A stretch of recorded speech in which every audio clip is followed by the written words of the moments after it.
Good morning and welcome back. मनोविज्ञान की इस क्लास में आपका फिर स्वागत है। आज का टॉपिक है बिना समय गवाए स्टार्ट करते हैं अभिप्रेरणा। फिर कहते हैं अगर वीडियो पसंद आता है तो लाइक ज़रूर करें, कोई अच्छी नई चीज़ मिली है तो अप्रिशिएट करें, हमें खुशी होगी। अभिप्रेरणा है वह अंग्रेजी का शब्द है मोटिवेशन। इसका अंग्रेजी अनुवाद होता है मोटिवेशन। और मोटिवेशन कौन सी भाषा का शब्द है? अंग्रेजी भाषा का शब्द है। लेकिन इसकी उत्पत्ति कौन सी भाषा से हुई है? तो इसकी उत्पत्ति हुई है लैटिन भाषा के शब्द से। और लैटिन भाषा का कौन सा शब्द है? तो दो शब्द है जिनसे इनकी उत्पत्ति मानी जाती है। एक तो होता है मोटम, लैटिन भाषा के शब्द मोटम से हुई है और मोटम का अर्थ होता है टू मूव। ठीक है, टू मूव का मतलब क्या होता है? गति करना होता है, गति करना। तो एक तो ये है और दूसरा शब्द है मूवर, MOVERE। मूवर का मतलब होता है क्रियाकलाप की गति, क्रियाकलाप की गति। अब यहाँ थोड़ा सा आपको समझना है कि गाइड में तो आप जहाँ भी पढ़ेंगे, गाइड में तो आपको केवल मोटम शब्द ही मिलेगा, लेकिन मोटिवेशन शब्द है वो मूवर से भी उत्पन्न हुआ है। इसके लिए आप कक्षा 11 की मनोविज्ञान की पुस्तक है NCERT की, उसका पेज नंबर 277 देखें, उस पर यही शब्द लिखा हुआ है। तो दोनों ही शब्दों से इसकी उत्पत्ति मानी गई है, कोई कंफ्यूज नहीं होना है। परीक्षा में मोटम आए तो मोटम सही करना है, मूवर आए तो मूवर सही करना है, दोनों ही आ जाए तो ऑप्शन होगा दोनों ही, वो दोनों सही करना है। और दोनों ही आ जाए, उसमें एक ही ऑप्शन सही है तो प्रश्न है वो आप कोर्ट में ले जा सकते हैं, डिलीट हो जाएगा ये। ठीक है, तो दोनों ही शब्द हैं।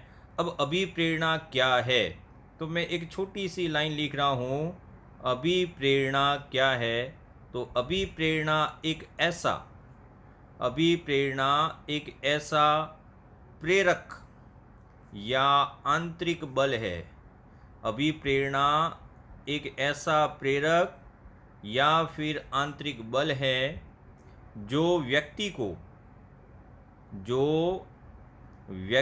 को लक्ष्य प्राप्ति की ओर अग्रसर करता है, लक्ष्य प्राप्ति की ओर अग्रसर करता है। अब मैंने ये डेफिनेशन लिखी है, वो किसी की है नहीं, ये आपकी भी हो सकती है। आप इंटेलिजेंट है, आप खुद भी अपनी डेफिनेशन बना सकते हैं। लेकिन इसी कंसेप्ट को देखकर मैं पूछूं कि अभिप्रेरणा क्या है, तो अभिप्रेरणा क्या है? प्रेरक है और साथ में क्या है? आंतरिक बल है। ये प्रश्न पूछा जा चुका है।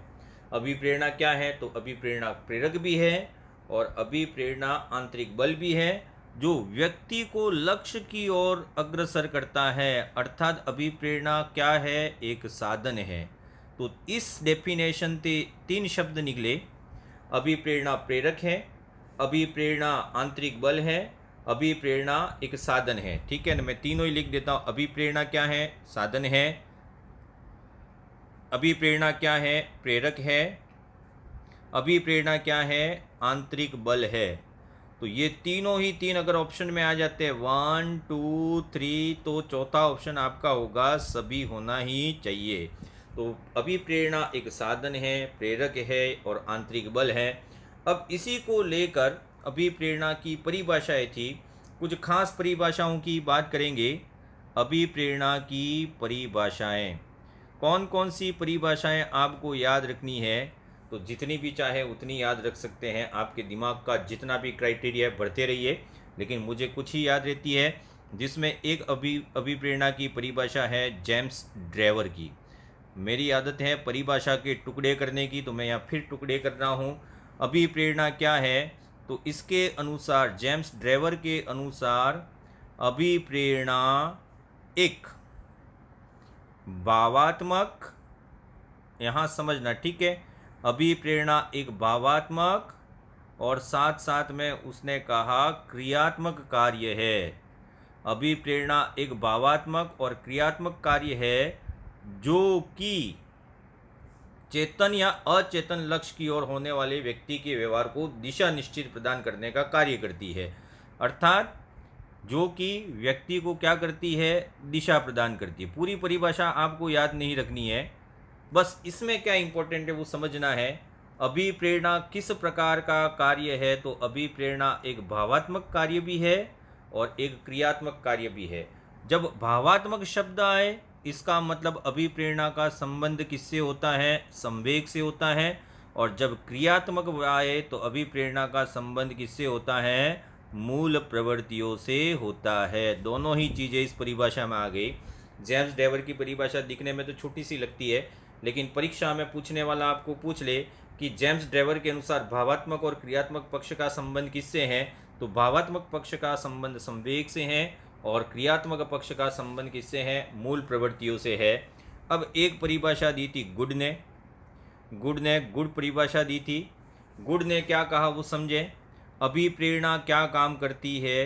तो इसने कहा कि अभिप्रेरणा या प्रेरणा यह कार्य को प्रारंभ करवाती है, कार्य को प्रारंभ करती है, कार्य को जारी रखती है। कार्य को जारी रखना यह काम भी इसका ही है, और लास्ट तक लक्ष्य प्राप्ति तक एक साधन का कार्य करती है, साधन का कार्य करती है। तो यहाँ इम्पोर्टेंट फिर देखें कि किस मनोवैज्ञानिक के अनुसार अभिप्रेरणा एक साधन है। ये प्रश्न भी आ चुका है। तो किसके अनुसार? गुड के अनुसार। अब मान लीजिए आप घर बना रहे हैं, किसी ने कहा अरे घर बनाना तो बहुत आसान है, कर दे शुरू, तू कर दे। आपने शुरू कर दिया, 2-4 हज़ार रुपये खर्च किए, ईंटें वीटे लाए, अब पैसे ख़त्म हो गए। तब आपको जिसने भी अभिप्रेरित किया, उसका अभिप्रेरणा के जो वचन थे वो तो आपके सामने क्या हो गए? 2 घंटे में फुस हो गए। अर्थात फिर अभिप्रेरित करना है उसको, और फिर अभिप्रेरित करना, अर्थात हर बार कार्य को प्रारंभ करने के लिए भी अभिप्रेरणा की ज़रूरत है, और उस कार्य की निरंतरता के लिए भी अभिप्रेरणा ज़रूरी है। और कब तक ज़रूरी है? जब तक कि लक्ष्य प्राप्त नहीं हो जाए। तो अभिप्रेरणा एक साधन का काम करती है गुड के अनुसार। अब एक परिभाषा आती है मैकडोनाल्ड की। मैकडोनाल्ड ने क्या कहा वो समझे। मैकडोनाल्ड रेस्टोरेंट का नाम सुना होगा। रेस्टोरेंट में जाते हैं मैकडोनाल्ड में, तो आप कुछ भी खाते हैं तो खा के आपको क्या मिलती है? एनर्जी मिलती है। बस एनर्जी का संबंध मैकडोनाल्ड से है। इसने कहा अभिप्रेरणा व्यक्ति के अंदर की ऊर्जा परिवर्तन है, व्यक्ति के अंदर का ऊर्जा परिवर्तन है। मतलब अभिप्रेरणा से व्यक्ति का व्यवहार उत्तेजित हो जाता है और उसकी आंतरिक ऊर्जा में परिवर्तन हो जाता है। आपको याद रखना है। देखिए वर्ड आपको याद रखना है तो आपको समझ में आ जाएगी कि डेफिनेशन किसकी है। इसके बाद एक आता है क्रैचफील्ड। क्रैचफील्ड इंपॉर्टेंट है। यह हमारे क्यों का उत्तर देती है। यह मतलब अभिप्रेरणा हमारे क्यों का उत्तर देती है, क्यों का उत्तर देती है। मान लीजिए आप कोई परीक्षा दे रहे हैं लेकिन आप असफल हो रहे हैं। आपने अपने आप से पूछा क्यों मैं असफल हो रहा हूँ, तो आपको जवाब मिला मैं पढ़ नहीं रहा हूँ। और जैसे ही आपको जवाब मिला कि मैं पढ़ नहीं रहा हूँ, मैं पिछड़ जाऊँगा, तो अपने आप वापस आप अभिप्रेरित हो जाएंगे।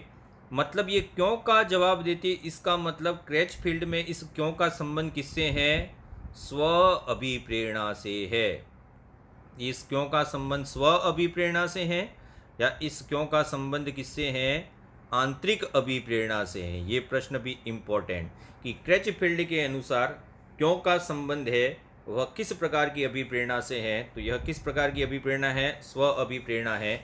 इसके बाद आती है 2 परिभाषाएं और है। एक तो है स्किनर, और स्किनर शब्द आते ही आपके दिमाग में बत्तियां जल गई होंगी। इसने क्या कहा था? अभिप्रेरणा अधिगम का सर्वोच्च राजमार्ग है। अभिप्रेरणा अधिगम का सर्वोच्च राजमार्ग है, अर्थात हाईवे है। और कहते हैं कि अधिगम के लिए ज़रूरी कौन सी होती है? अभिप्रेरणा बहुत ज़रूरी होती है। तो सर्वोच्च राजमार्ग। और एक परिभाषा आती है वुडवर्थ की। वुडवर्थ ने क्या कहा वो समझे। वह शक्ति, अभिप्रेरणा वह शक्ति है, मतलब अभिप्रेरणा शक्ति है जो निश्चित उद्देश्यों की प्राप्ति हेतु, अब उद्देश्य यहाँ निश्चित है, ठीक है, निश्चित उद्देश्यों की प्राप्ति हेतु, निश्चित उद्देश्यों की प्राप्ति हेतु व्यवहार को निश्चित रूप प्रदान करती है, व्यवहार को निश्चित रूप प्रदान करती है। अर्थात इस तरीके से कार्य किया जाए तो इस तरीके से उद्देश्य पूरा हो जाएगा।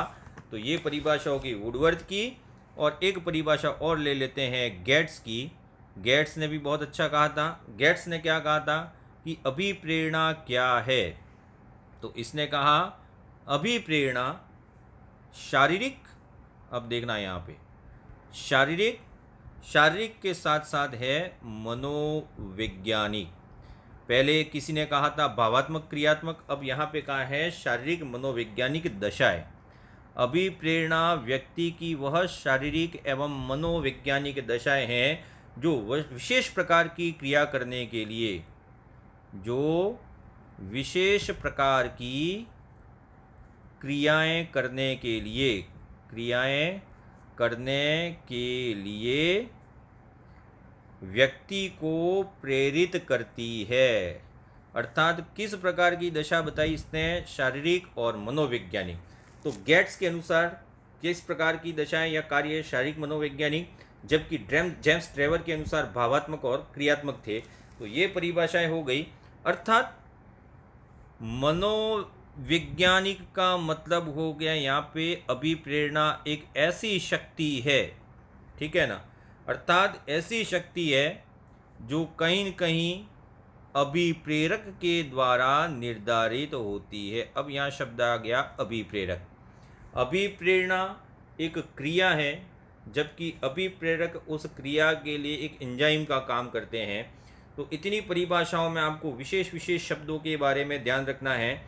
अब अभिप्रेरणा की इतनी सारी चीज़ें पढ़ ली अपन ने, तो अभिप्रेरणा की जितनी भी परिभाषा है उसमें क्या क्या पॉइंट निकल के आते हैं, अर्थात अभिप्रेरणा की विशेषताएं। अभिप्रेरणा की विशेषताएं। अब अभिप्रेरणा की विशेषताएं क्या क्या हुई? तो जितनी भी परिभाषाएं, उन परिभाषाओं को निचोड़ दें तो यह क्या बन जाएंगी? विशेषताएं। अभिप्रेरणा क्या है? तो पहली स्किनर की परिभाषा से शुरू करते हैं। अभिप्रेरणा अधिगम के लिए आवश्यक है, ठीक है ना। पहला ही पॉइंट पढ़ा था स्किनर का, राजमार्ग कहा था। तो यहाँ पे समझे अभिप्रेरणा अधिगम का मुख्य चालक है। अधिगम कब होगा? जब अभिप्रेरणा होगी। तो अधिगम का मुख्य चालक कौन सा है? अभिप्रेरणा है। दूसरा, अभिप्रेरणा अधिगम का हृदय कहलाती है। अधिगम का हृदय कहलाती है।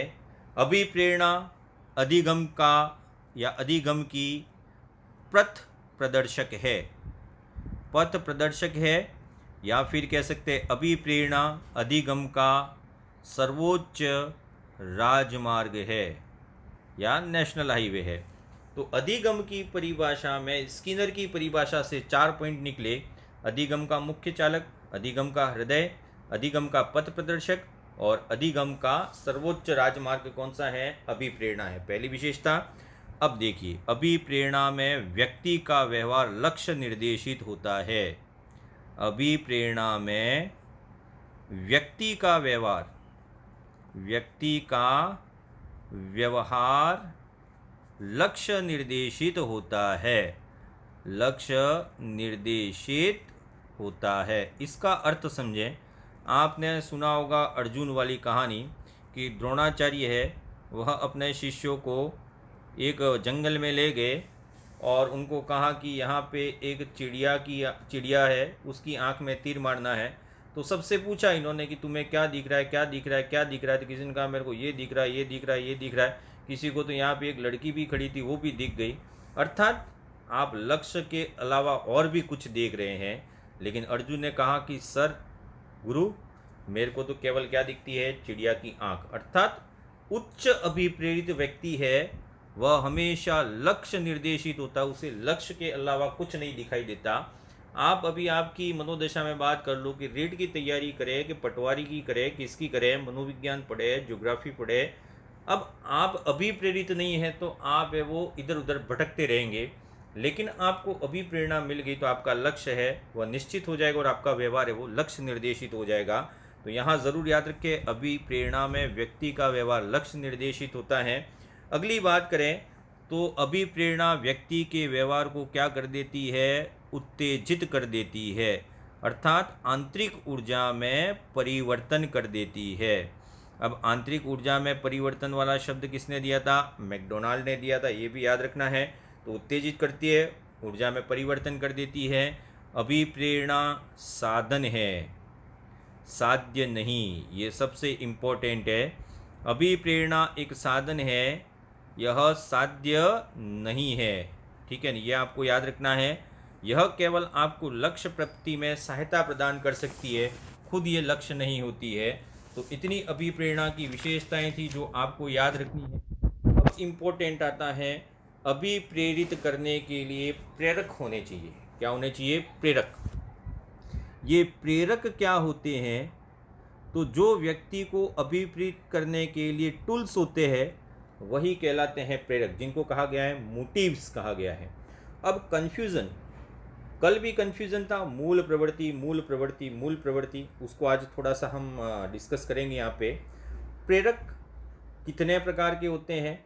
तो किसी का नाम नहीं ले हम, किसी भी मनोवैज्ञानिक का, तो प्रेरक कितने प्रकार के होते हैं उसके दो भाग कर रहे हैं। प्रेरक दो प्रकार के होते हैं। सबसे पहला तो हो गया प्राथमिक प्रेरक, प्राथमिक, और इसी को दूसरे को अगर बांट दे तो उसका विलोम शब्द आपने कर भी लिया होगा, जिसको बोलते हैं द्वितीयक या फिर गौण।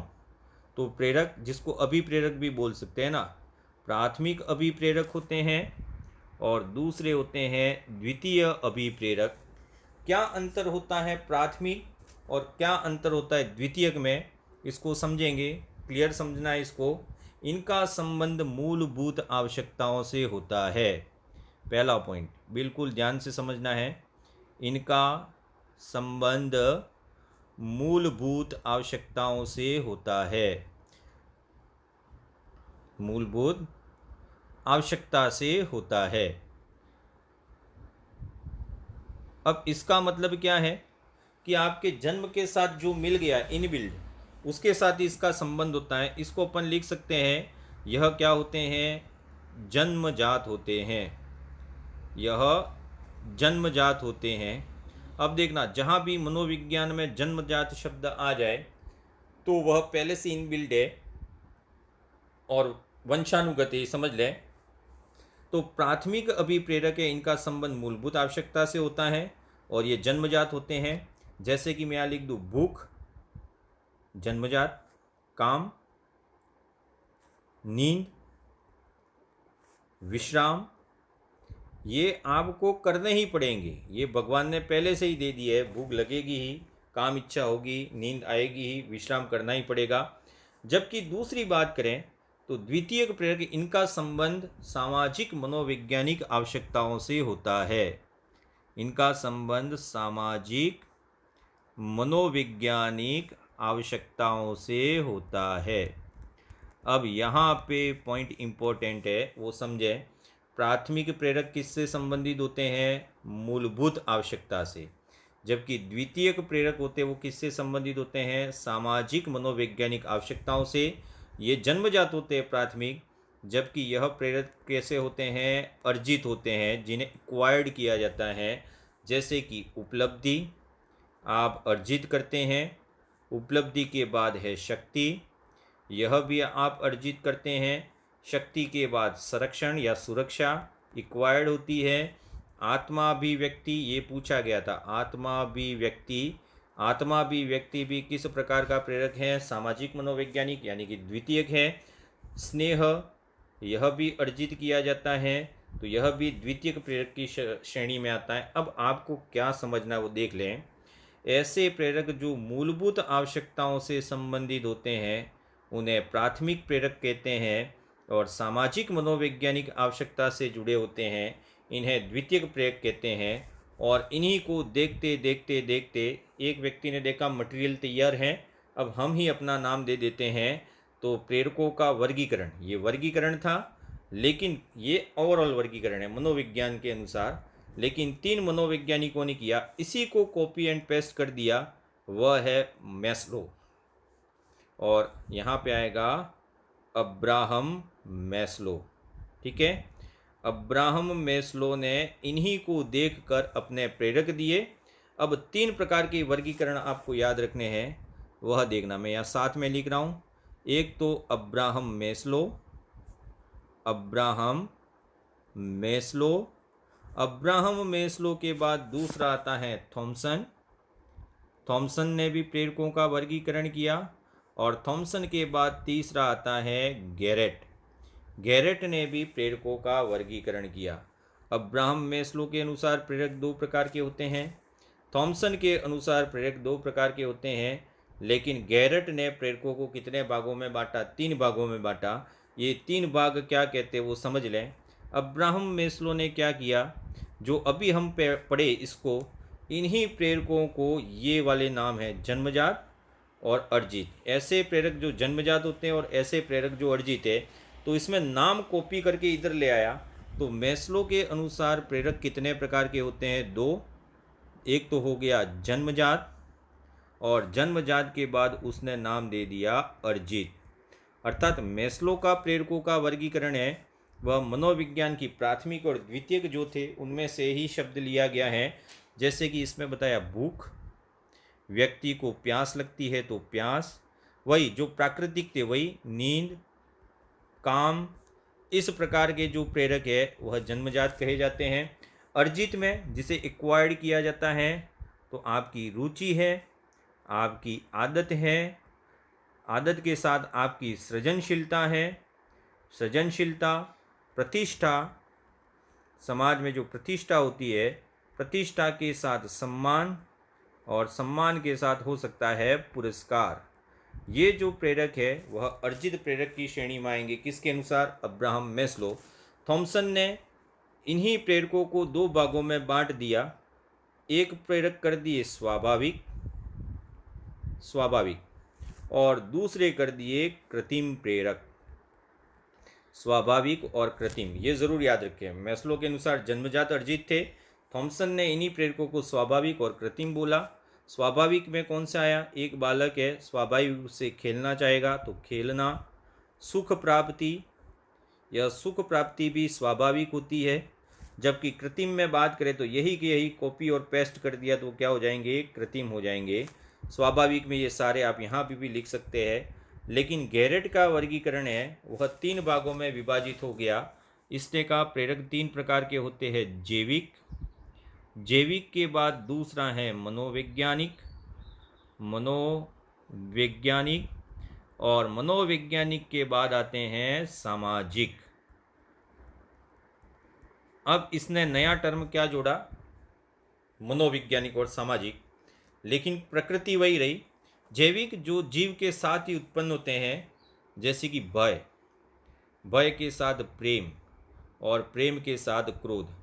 अगर गैरेट के अनुसार पूछा जाए, अब यहाँ कंफ्यूजन देखना, गैरेट के अनुसार भय, प्रेम और क्रोध यह जैविक प्रेरक में आते हैं, लेकिन यह मनोविज्ञान की दृष्टि से यह मनोवैज्ञानिक प्रेरक है। लेकिन बाद में इसको क्लियर करेंगे। मनोवैज्ञानिक प्रेरक में क्या रखा? चिंतन, आपकी चिंतन क्षमता में विकास, चिंतन, और आपकी रचनात्मकता। ये गैरेट का वर्गीकरण है केवल, इसलिए गैरेट ने किस किस को किस में रखा? तो इसमें रखा। और सामाजिक में यही कॉपी एंड पेस्ट। तो सामाजिक, अर्जित और कृत्रिम तीनों सेम है। अब फिर समझ लें, प्रेरकों का वर्गीकरण जो किया गया उसके अनुसार मैस्लो के अनुसार कितने प्रेरक होते? 2 ही, जन्मजात, अर्जित। थॉमसन के अनुसार कितने हो गए? 2, स्वाभाविक और कृत्रिम। गैरेट ने 3 भागों में बांटा, जैविक, मनोवैज्ञानिक और सामाजिक। तो 2, इसके भी 2 और इसके हो गए 3। गैरेट के अनुसार भय, प्रेम और क्रोध जैविक प्रेरक में ही आएंगे। ये सबसे इम्पोर्टेंट है, इसलिए इसको आपको याद रखना है। अब ये तो हो गए प्रेरक के प्रकार। अब बात करें अभिप्रेरणा कितने प्रकार की होती है, मतलब आप मोटिवेट करना चाहें तो कितने प्रकार हो सकते हैं? तो अभिप्रेरणा के प्रकार, अभिप्रेरणा कितने प्रकार की होती है? नाम सुनते ही आपको समझ में आ गया होगा। अब बहुत सारे प्रश्न आते हैं, उस प्रश्न की भी बात करेंगे हम। सबसे पहला अभिप्रेरणा का प्रकार आता है प्राकृतिक अभिप्रेरणा। प्राकृतिक, और इसी प्राकृतिक को जाना जाता है आंतरिक अभिप्रेरणा के नाम से भी, इंटरनल मोटिवेशन। और दूसरा होता है अप्राकृतिक अभिप्रेरणा, अप्राकृतिक अभिप्रेरणा। और अप्राकृतिक अभिप्रेरणा को हम बोलते हैं बाह्य अभिप्रेरणा।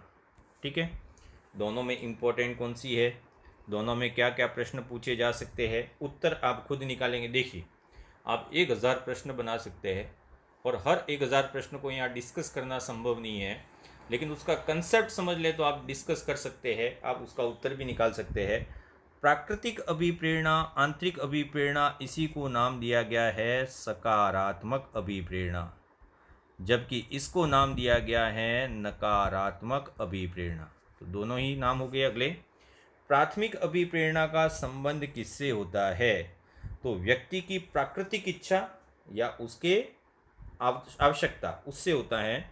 तो यहाँ समझें, प्राकृतिक अभिप्रेरणा का संबंध व्यक्ति की प्राकृतिक इच्छाओं, व्यक्ति की प्राकृतिक इच्छाओं और आवश्यकता से होता है। आवश्यकता से मतलब उसके अंदर से जो फीलिंग आती है उससे संबंधित होता है। अब इससे व्यक्ति को प्रसन्नता मिलती है। अब देखें, जब उसकी आवश्यकता है उसके अनुसार कार्य कर रहा है अपने आप, तो उसको क्या मिलती है? प्रसन्नता। और प्रसन्नता अंदर से ही आती है। जब उसको प्रसन्नता मिलती है तो उस प्रसन्नता के कारण व्यक्ति में कौन सा भाव आता है? आनंद। यानी कि यही प्रसन्नता है वो किसका स्रोत होती है? आनंद का स्रोत होती है। मतलब प्राकृतिक और आंतरिक अभिप्रेरणा में आनंद का स्रोत निहित होता है और यहाँ पे प्रेरणा एवं उत्साह का साधन है। यही प्रसन्नता है, वह प्रेरणा और प्रेरणा के साथ उत्साह का साधन है। और अभिप्रेरणा से उत्साह आता है, ये भी ध्यान रखें आप। अब मान लीजिए एक व्यक्ति है, वो गणित के सवाल कर रहा है, गणित के सवाल करते करते, हल करते करते वह मिला भी लेता तो प्रसन्नता आ गई, तो गणित में उसकी रुचि विकसित हो गई। तो यह स्वांतः सुखाय सिद्धांत पर काम करती है। स्वांतः सुखाय, संस्कृत में ये होगा स्वांत्य सुखाय। इसमें अब प्रश्न देखें, जैसे कि चिंता, आपके अंदर चिंता है तो ये आंतरिक अभिप्रेरणा है। समझें, उपलब्धि की आवश्यकता, यह भी एक प्रकार की आंतरिक अभिप्रेरणा है। उपलब्धि की आवश्यकता के साथ है आपका आकांक्षा स्तर का संबंध भी आपकी आंतरिक अभिप्रेरणा से है। और संबंध, ठीक है ना, बॉन्डिंग है, वह भी आंतरिक अभिप्रेरणा से संबंधित होती है। व्यक्ति खुद इंटरनली कुछ करता जाता है। अब आनंद का स्रोत यहाँ पे क्या है? व्यक्ति जो कार्य कर रहा है वही आनंद का स्रोत है, अपने आप कार्य कर रहा है। लेकिन अब मैं कहूँ यहाँ पे कि ऐसा कार्य जिसमें आनंद नहीं है, अर्थात वह बाह्य अभिप्रेरणा होगी, इसमें आनंद का स्रोत है, वह कार्य नहीं होता। इसमें आनंद का स्रोत कार्य नहीं होता। मतलब कार्य करने से आपको कोई आनंद नहीं मिल रहा है, आप वह कार्य क्यों कर रहे हैं वो इम्पोर्टेंट है। मतलब यहाँ पे व्यक्ति मानसिक प्रसन्नता के लिए कार्य नहीं करता। यहाँ व्यक्ति है वह मानसिक प्रसन्नता के लिए कार्य नहीं करता। तो किसके लिए कार्य करता है? वह या तो लक्ष्य प्राप्त करने के लिए या फिर पुरस्कार प्राप्त करने के लिए ही यह कार्य करता है।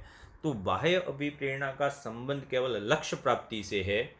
किसी न किसी प्रकार से लक्ष्य प्राप्त कर देना, इसका आपकी मानसिक प्रसन्नता से संबंध नहीं होता और इसका आपका जो सोर्स है उसमें खुशी नहीं मिलती। जैसे कि व्यक्ति है वह किसी शिल्प को सीखता है, ज़बरदस्ती सीख रहा है, ठीक है ना, प्रशंसा, पुरस्कार, ये इस प्रकार की अभिप्रेरणा। अब प्रश्न आ जाए कि एक व्यक्ति रीढ़ की तैयारी कर रहा है क्योंकि उसके घर वाले ये उनको बताना चाहता है कि मैं बन सकता हूँ। अब इसमें कौन सी अभिप्रेरणा होगी, प्राकृतिक या अप्राकृतिक? इस प्रश्न को हम अनुत्तरित ही छोड़ देते हैं। आप इसको ढूंढेंगे उत्तर, मुझे पता है। तो अभिप्रेरणा दो प्रकार की हो गई। अब अभिप्रेरणा के स्रोत कौन कौन से होते हैं? अभिप्रेरणा के स्रोत, अभिप्रेरणा के स्रोत का अर्थ क्या हुआ वो समझ लें कि अभिप्रेरणा कहाँ से उत्पन्न होती है और कहाँ तक जाएगी। तो अभिप्रेरणा के स्रोत में सबसे पहला मैं लिख रहा हूँ आवश्यकता। आवश्यकता, आवश्यकता के बाद दूसरा होता है चालक, चालक के बाद तीसरा होता है प्रोत्साहन, प्रोत्साहन का मतलब हो गया उद्दीपक, और उद्दीपक के बाद एक वर्ड बनता है प्रेरक। अर्थात प्रेरक का निर्माण किससे होता है? इन तीनों को मिला दें, तीनों को जोड़ दें, तो तीनों को जोड़ने के बाद किसका निर्माण होता है? प्रेरक का निर्माण होता है। आवश्यकता क्या होती है समझें। आवश्यकता का मतलब होता है शरीर का वह अभाव, शरीर का वह अभाव, यानी कि कोई न कोई कमी आ गई है, उसकी आवश्यकता होगी जो व्यक्ति को क्रिया करने हेतु बाध्य करती है। पूरी परिभाषा ये होगी, जो व्यक्ति को क्रिया करने हेतु बाध्य करती है। तो ये हो गया आपकी आवश्यकता। जैसे कि विश्राम, विश्राम क्या है? यानी कि आवश्यकता है। लेकिन ये विश्राम की आवश्यकता आपको क्यों पड़ी? क्योंकि आपको क्या लग गई? थकान लग गई। तो ये थकान और विश्राम दो चीज़ें याद रखें। आपको भोजन की आवश्यकता पड़ी। आवश्यकता किसकी है? भोजन की। लेकिन भोजन की आवश्यकता क्यों है? क्योंकि आपको क्या लगी? भूख लगी। तो ये एक अभाव है, भोजन का अभाव, विश्राम का अभाव। तो इस प्रकार से शरीर का वह अभाव जो व्यक्ति को क्रिया करने हेतु बाध्य करता है वह कहलाती है आवश्यकता। और आवश्यकता के बाद दूसरा होता है चालक। इसी चालक को कहते हैं अंतर्नोद। क्या कहते हैं? अंतर्नोद। अंतर्नोद क्या होता है तो समझे, यह व्यक्ति के व्यवहार को क्रियाशील करता है।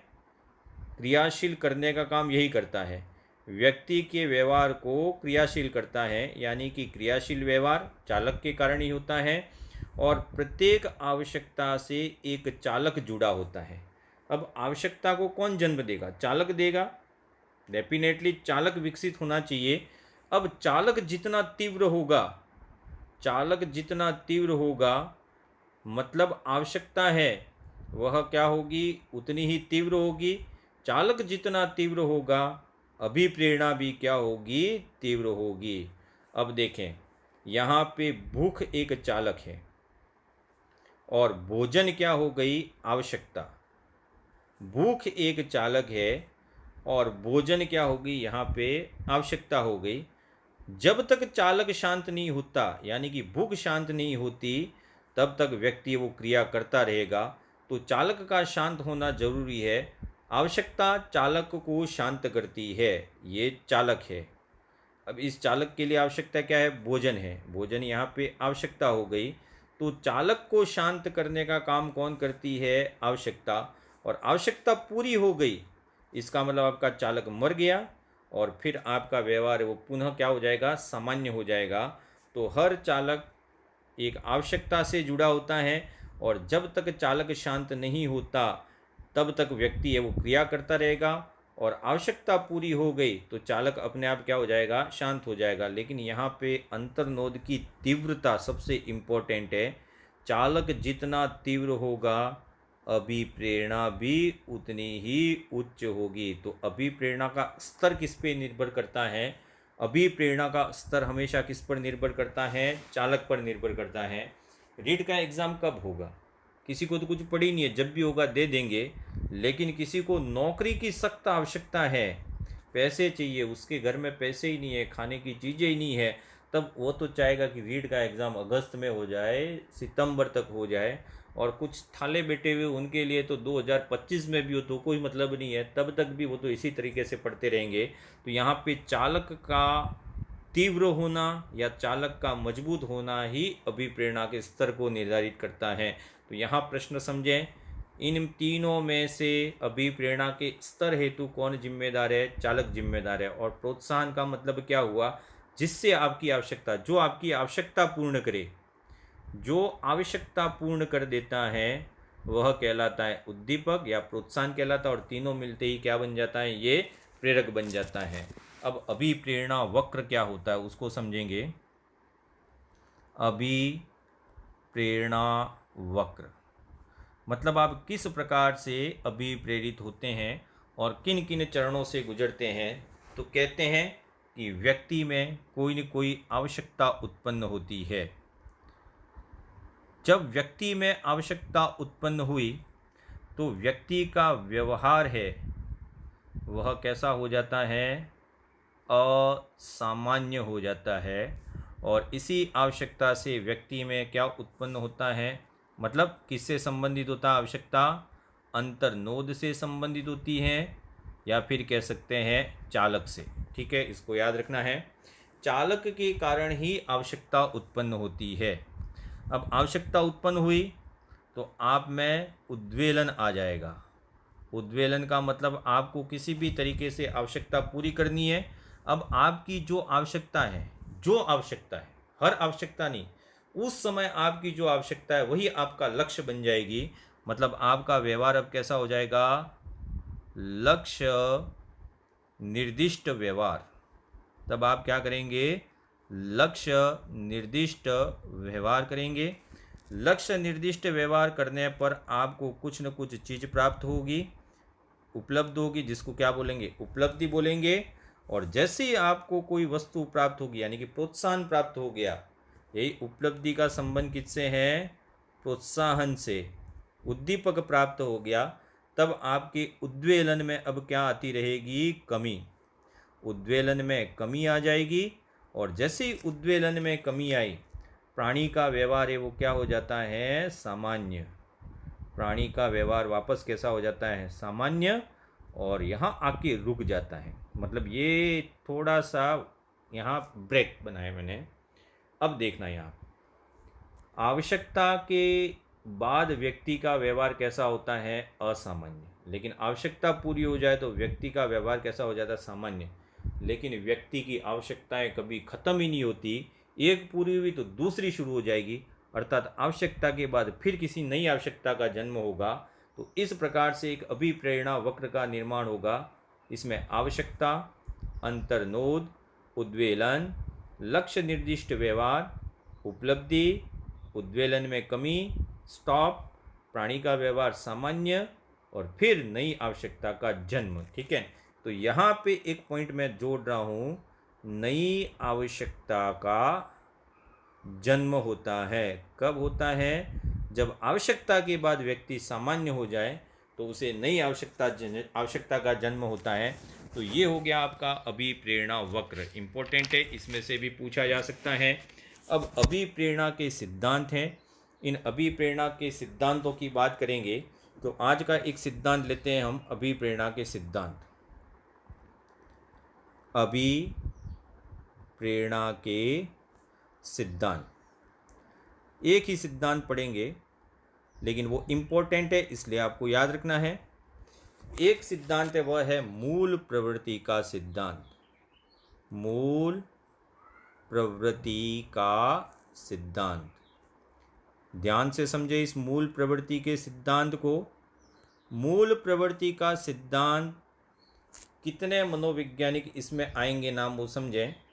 मूल प्रवृत्ति शब्द है, इस मूल प्रवृत्ति शब्द का सबसे पहले उपयोग किया था विलियम जेम्स ने। मूल प्रवृत्ति शब्द का उपयोग करने वाले व्यक्ति कौन थे, विलियम जेम्स थे। और इस विलियम जेम्स ने 32 मूल प्रवृत्तियां बताई, अर्थात विलियम जेम्स के अनुसार मूल प्रवृत्तियों की संख्या कितनी होती थी, 32। लेकिन इसने व्याख्या नहीं की। अब मूल प्रवृत्ति की व्याख्या करने का कार्य किसने किया, मूल प्रवृत्तियों की व्याख्या करने का कार्य किसने किया, तो मूल प्रवृत्ति का व्याख्या करने का काम किया था विलियम मैकडूगल। William McDougall. और इसने कौन सी पुस्तक लिखी थी, मूल प्रवृत्तियों का सिद्धांत कब दिया था, ये आपको पहले ही पढ़ा चुके हैं हम, जब ये सामान्य मनोविज्ञान पढ़े थे। विलियम मैकडूगल ने आउटलाइन ऑफ साइकोलॉजी पुस्तक लिखी थी, उसमें ये बताया था। और इस किताब में उसने क्या लिखा, तो यहाँ पे समझें उसने क्या लिखा था। जो मैकडूगल ने लिखा था अपनी डेफिनेशन में ना, डेफिनेशन क्या लिखी और उसने वर्णन क्या किया, दोनों अलग है। उसने डेफिनेशन में लिखा मूल प्रवृत्ति से संवेग की उत्पत्ति होती है। मूल प्रवृत्ति से संवेग की उत्पत्ति होती है। मैकडूगल ने अपनी परिभाषा में ये लिखा कि मूल प्रवृत्ति से संवेग की उत्पत्ति होती है, लेकिन जब मनोविश्लेषणवाद आया, मनोविश्लेषणवाद, अब यहाँ समझना आपको, मनोविश्लेषणवाद आया तब ईड ईगो सुपर ईगो की चर्चा हुई। तब कहा गया कि सबसे पहले भावना उत्पन्न होती है, या सबसे पहले व्यक्ति क्या करता है, प्रत्यक्षीकरण करता है। प्रत्यक्षीकरण करने के बाद भावना क्या है, अव्यक्त विचार है। व्यक्ति का अव्यक्त विचार क्या कहलाता है, भावना। समझ ले मूल प्रवृत्ति कौन उत्पन्न किससे हुआ। मूल प्रवृत्ति सबसे पहले यहाँ पे भावना आपको याद रखना है। भावना क्या है, तो किसी व्यक्ति का अव्यक्त विचार है। यह विचार व्यक्त हो जाए, व्यक्त होते यह विचार किस में बदल जाएगा, संवेग में बदल जाएगा। मतलब विचार का प्रकटीकरण। एक विचार को आपने प्रकट कर दिया तो ये प्रकटीकरण क्या बन गया, संवेग। और इसी संवेग को आपने क्रियात्मक रूप दे दिया, क्रियात्मक रूप दे दिया, तो क्रियात्मक रूप देते ही यह बन जाएगा मूल प्रवृत्ति बन जाएगा। अब यहाँ सिगमंड फ्रायड और मैकडूगल दोनों इस बात से सहमत थे, लेकिन उसने डेफिनेशन दी, उसमें ये बोला है कि मूल प्रवृत्ति से संवेग उत्पन्न होता है, लेकिन वास्तव में संवेग से मूल प्रवृत्ति उत्पन्न हो रही है। परीक्षा में आपको क्या करना है, तो यहाँ देखना, भावना और प्रत्यक्षीकरण ऑप्शन में आते हैं, और मूल प्रवृत्ति अगर ऐसा आता है तो आपको भावना और प्रत्यक्षीकरण राइट करना है। और अगर ये दोनों ही ऑप्शन नहीं आते हैं तब आपको मूल प्रवृत्ति राइट करना है, क्योंकि मूल प्रवृत्ति है वह संवेग को उत्पन्न, संवेग से, मूल प्रवृत्ति से संवेग उत्पन्न होता है। यह विलियम मैकडूगल ने अपनी परिभाषा में ही कहा था। तो ये क्लियर हो गया होगा भावना। अब इसको ऐसे समझ सकते हैं कि आपके घर पे मेहमान आए, कहीं निकले आप, और इन मेहमानों को आप निकले और आपने पूछा यार चाय पियोगे, तो उन्होंने हाँ कह दिया। तब आपके मन में आगा कहाँ कह दिया, आपको जाने की जल्दी है, मेहमान जा ही नहीं रहे, जा ही नहीं रहे। आपके मन में कुछ न कुछ विचार आएंगे, साले कहाँ का आगे, यानी कि अव्यक्त विचार है। अब आपकी हड़बड़ाहट आपके चेहरे पर दिखने लगी, संवेग हो गया, और अंदर से झाड़ू ला के उन मेहमानों को पीटा, अरे मेरे को जाना तो तुम आगे, मतलब ये क्रियात्मक रूप दे दिया। इसका मतलब ये होगी मूल प्रवृत्ति। तो मूल प्रवृत्ति होती पहले से ही है, लेकिन जागृत किससे होती है, संवेग से। और संवेग किससे जागृत होता है, भावना से। तो यहाँ आप समझ गए होंगे। अब यहाँ मूल प्रवृत्ति के बारे में उन्होंने क्या क्या कहा, तो देखें, मूल प्रवृत्तियाँ जन्मजात होती है। मूल प्रवृत्तियाँ कैसी होती है, जन्मजात होती है। अब ये जो टर्म लिए इन्होंने वो सिगमंड फ्रायड के सिद्धांत से लिए थे। मूल प्रवृत्तियाँ जन्मजात होती है। अब मूल प्रवृत्तियाँ ईड से संबंधित होती है। मूल प्रवृत्तियों का संबंध किससे होता है, ईड से। और ईड का संबंध किससे होता है, अचेतन मन से। अब यहाँ आप फिर समझेंगे कि अचेतन मन में क्या क्या होता है। तो अचेतन मन में भावना भी होती है, अचेतन मन में संवेग भी होते हैं, और अचेतन मन में क्या होती है, मूल प्रवृत्तियाँ भी होती है। भगवान ने पहले से ही दे दी, इनबिल्ड, जन्मजात हैं। लेकिन इसका विकास किससे होता है, संवेग से। बिना संवेग के मूल प्रवृत्ति निकलेगी नहीं बाहर। तो मूल प्रवृत्तियाँ जन्मजात होती है।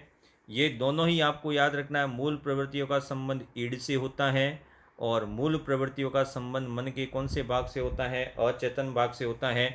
मूल प्रवृत्तियाँ क्या है, तो विचारों का क्रियात्मक रूप। आपका जो विचार है उसको आपने क्रियात्मक रूप दे दिया, तो यह क्या बन जाएंगी, मूल प्रवृत्तियाँ।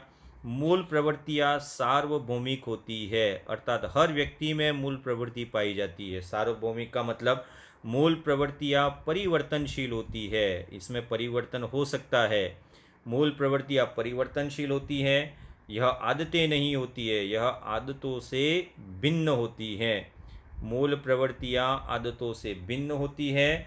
और अगला है, मूल प्रवृत्तियों का संबंध कौन से पक्ष से होता है? तो मूल प्रवृत्तियों का संबंध दो, तो एक मनोवैज्ञानिक की परिभाषा में आप समझ गए होंगे कि मूल प्रवृत्तियों का संबंध भावात्मक पक्ष से भी होता है और क्रियात्मक पक्ष से भी होता है। और यह किसने दिया था? जेम्स डेवर ने। तो यहाँ पे इन्होंने बताया था, विलियम मैकडूगल ने, कि यह संज्ञानात्मक पक्ष से भी संबंधित होती है, यह भावात्मक से भी संबंधित होती है, और तीसरा बताया इसने, यह क्रियात्मक पक्ष से भी संबंधित होती है। अब यहाँ देखना, मूल प्रवृत्तियों का संबंध भावात्मक पक्ष और क्रियात्मक पक्ष से है। किसने कहा था? जेम्स डेवर ने। लेकिन मैकडूगल ने इसने कहा कि इसका संबंध संज्ञानात्मक से भी होता है। तो ये मूल प्रवृत्तियाँ है। अब मैकडूगल ने क्या कहा वो देखिए, किसी व्यक्ति को उसकी मूल प्रवृत्ति के आधार पर ही अभिप्रेरित किया जा सकता है। किसी व्यक्ति को उसकी मूल प्रवृत्ति के आधार पर ही अभिप्रेरित किया जा सकता है। आधार पर ही अभिप्रेरित किया जा सकता है। मतलब जैसी उसकी मूल प्रवृत्ति है वैसा ही आप मोटिवेशन दे सकते हैं। वह सोता ही रहे तो उसको कार्य करने के लिए अभिप्रेरित नहीं कर सकते। तो जैसा उसका मूल प्रवृत्ति है वैसा ही आप मोटिवेशन दे सकते हैं। और इसमें महत्वपूर्ण भूमिका किसकी होती है? महत्वपूर्ण भूमिका मूल प्रवृत्ति के सिद्धांत में लास्ट में जाके मैकडूगल ने ये कह दिया कि मोटिवेशन में सबसे ज़्यादा भूमिका उसके सिद्धांत में होती है संवेगों की। तो मूल प्रवृत्ति के सिद्धांत में एक व्यक्ति को उसकी मूल प्रवृत्ति के आधार पर ही अभिप्रेरित किया जा सकता है। लेकिन इसमें अगर रोल की बात करें तो रोल किसका होता है? संवेगों का होता है। अब मूल प्रवृत्तियाँ 14 बताई थी, मैं यहाँ फटाफट लिख रहा हूँ। एक मूल प्रवृत्ति है पलायन, और पलायन का संबंध किससे होता है? भय से। ये संवेग है, ये मूल प्रवृत्ति है। अब भय पहले आएगा कि पलायन पहले आएगा, आप निश्चित कर लें। युयुत्सा, ये पूछा गया है। युयुत्सा मूल प्रवृत्ति है, उसका संबंध किससे होता है? क्रोध से, यानी कि युद्ध करने की इच्छा। वो आक्रमण वाला युद्ध नहीं, आप पीटना भी युद्ध होता है। निवृत्ति की बात करें तो निवृत्ति किससे आती है? घृणा से आती है। पुत्र कामना, पुत्र कामना की इच्छा है, वह वात्सल्य से आती है, मतलब वात्सल्य संवेग से जुड़ी होती है। इसके बाद आता है शरणागत। ये 14 मूल प्रवृत्तियाँ आपको याद रखनी है। शरणागत का संबंध किससे है? करुणा से है। शरणागत का संबंध करुणा से है। काम प्रवृत्ति का संबंध किससे है? तो काम प्रवृत्ति का संबंध काम भावना से है। जिज्ञासा वाला पूछा गया था ये प्रश्न। जिज्ञासा मूल प्रवृत्ति है, जिसका संबंध किससे है? आश्चर्य से है। दीनता यानी कि गरीबी, दीनता का संबंध किससे है? आत्महीनता से है। दीनता का संबंध आत्महीनता से है। सामूहिकता का संबंध किससे है? तो आप सामूहिकता कब चाहेंगे? जब आप में क्या आ जाए? अकेलापन। तो सामूहिकता का संबंध किससे है? अकेलेपन से है। आत्मगौरव कब आएगा? जब आप में आत्म अभिमान हो। तो आत्मगौरव का संबंध किससे है? तो आत्मगौरव का संबंध है आत्म अभिमान से है। आत्मगौरव का संबंध आत्म अभिमान से है। भोजनान्वेषण मतलब भोजन करने की इच्छा का संबंध किससे है? भूख से है। संग्रह की मूल प्रवृत्ति कब आएगी? जब आप में अधिकार संवेग उत्पन्न हो जाए, अधिकार से इसका संबंध है। रचना का संबंध किससे है? तो रचना का संबंध कृति से है। और हास्य का संबंध किससे है? तो हास्य का संबंध मनोविनोद से है। ठीक है, तो ये 1 2 3 4 5 6 7 8 9 10 11 13 14 हुई। 1 2 3 4 5 6 7 8 9 10 11 12 13 और 14, ये 14 मूल प्रवृत्तियाँ वो मैकडूगल ने दी थी। अब इसके अलावा भी किसी ने मूल प्रवृत्तियाँ बताई? तो यहाँ देखना, पहले ही कह चुके हैं मूल प्रवृत्तियाँ विलियम जेम्स के अनुसार कितनी है।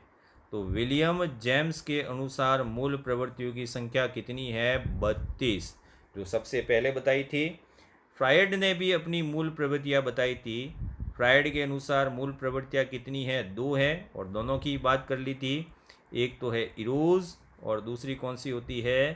थनेटस होती है। इसके बाद एक बताई थी थॉर्नडाइक ने, उन्होंने कहा भाई मेरे भी लिख लो एक मूल प्रवृत्ति इसमें भी। तो थॉर्नडाइक के अनुसार मूल प्रवृत्तियों की संख्या कितनी है? 40। आपको ये सभी याद रखना है।